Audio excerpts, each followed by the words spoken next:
পুঞ্চ কিন্তু ওই সেক্টরেই পড়ছে।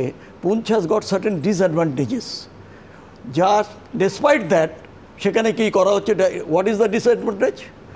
পুঞ্চের সামনে যে হাইটগুলো, those are occupied by the Pakistanis, যার ফলে কী হচ্ছে যে height always gives you additional advantage in this warfare.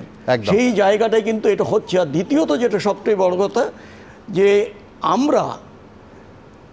আমাদের কিছুটা ডিসেপশন দরকার, যাতে to maintain the element of surprise while going into operation, যাতে এইটা না ধরে নিতে পারে।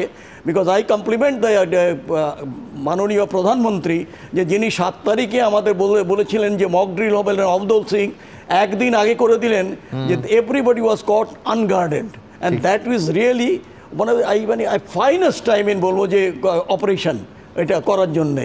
But point remains that we must not succumb to the desire or to any pressure. We must prove our worth. We are there to protect my motherland.